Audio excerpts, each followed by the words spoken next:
हरियाणा और उत्तराखंड के गवर्नमेंट ने ये अनाउंस किया कि उज़्बेकिस्तान से एमबीबीएस करके आने वाले स्टूडेंट्स को लेकर उनके स्टेट्स में रेस्ट्रिक्शंस रहेंगे। जितनी तेजी से पॉपुलैरिटी बढ़ी उतनी ही तेजी से कंसर्न्स भी सामने आने लगे। कुछ ऐसा ही हुआ है उज़्बेकिस्तान के साथ। No more MBBS in Uzbekistan for Indian students. लेकिन इस पूरी स्टोरी का सबसे बड़ा लेसन क्या है?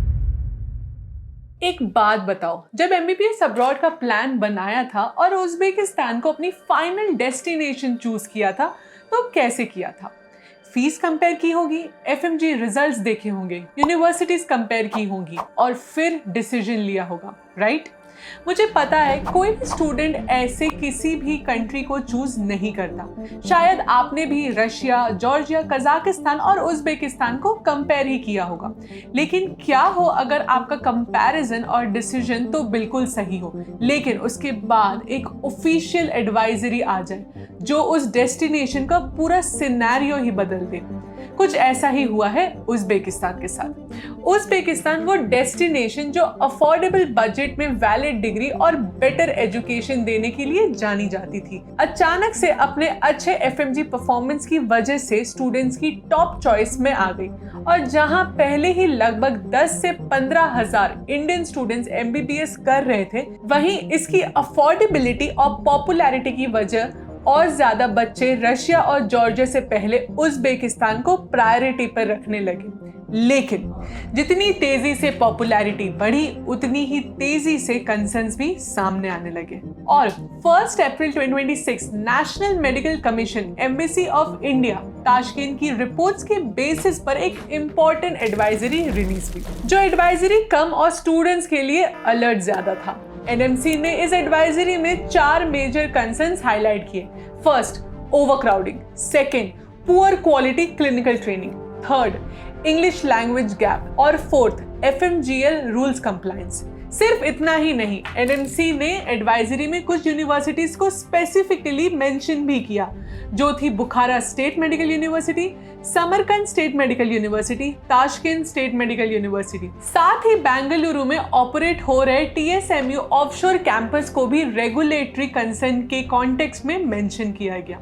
और एनएमसी का मैसेज बिल्कुल क्लियर था, किसी भी फॉरेन मेडिकल यूनिवर्सिटी में एडमिशन लेने से पहले उसकी रिकॉग्निशन, कोर्स स्ट्रक्चर और एफएमजीएल कंप्लायंस खुद वेरीफाई करें। इस एडवाइजरी की डिटेल वीडियो में ऑलरेडी बना चुकी हूं और आई बटन में लिंक कर दिया है, जहां से आप पूरा कॉन्टेक्स्ट आराम से समझ सकते हो। लेकिन ये तो पुरानी बात थी। क्वेश्चन अब वही है कि is MBBS in Uzbekistan really dead?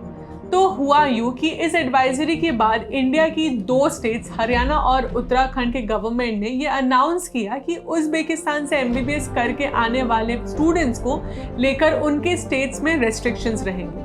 जिसके रिस्पॉन्स में उज़्बेकिस्तान एम्बेसी की तरफ से भी इंडियन स्टूडेंट्स के एमबीबीएस एडमिशन को लेकर रेस्ट्रिक्शंस सामने आए, जिसका रिजल्ट हुआ no more MBBS in Uzbekistan for Indian students. That means Indian students अब उज़्बेकिस्तान की यूनिवर्सिटीज में एडमिशन नहीं ले सकते हैं। हालांकि इस अपडेट का कोई भी असर ऑलरेडी उज़्बेकिस्तान में पढ़ रहे लोगों पर नहीं होगा, लेकिन fresh admission is completely restricted. यानी एक डेस्टिनेशन जो कुछ समय पहले ही अफोर्डेबिलिटी और एफएमजी डिस्कशन की वजह से ग्रो कर रहा था, आज वही डेस्टिनेशन स्टूडेंट के लिए कंफ्यूजन का रीजन बन चुका है। लेकिन इस पूरी स्टोरी का सबसे बड़ा लेसन क्या है? कंट्री कभी भी सिर्फ पॉपुलैरिटी देखकर चूज मत कीजिए, क्योंकि हर यूनिवर्सिटी अलग होती है, हर यूनिवर्सिटी की रिकॉग्निशन अलग होती है और हर यूनिवर्सिटी का कंप्लायंस भी अलग होता है। और अगर आप अब भी ये सोच रहे हो कि यहाँ बात सिर्फ गवर्नमेंट यूनिवर्सिटीज की हो रही है, तो let me be very clear.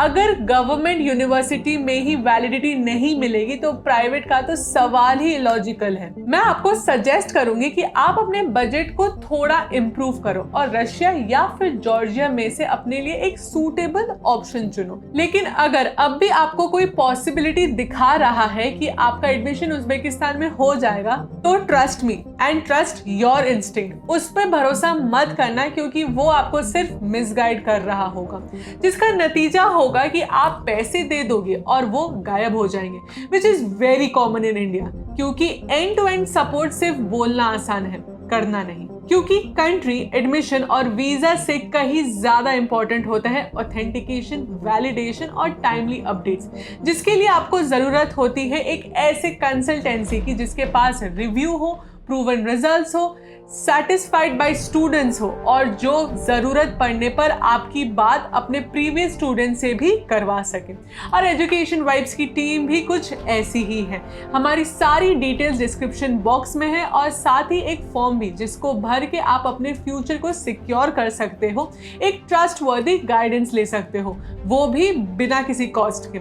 अगर वीडियो आपको हेल्पफुल लगी तो लाइक कर दो, जल्द से जल्द सब्सक्राइब करके बेल आइकन प्रेस कर देना and be ready for more latest updates.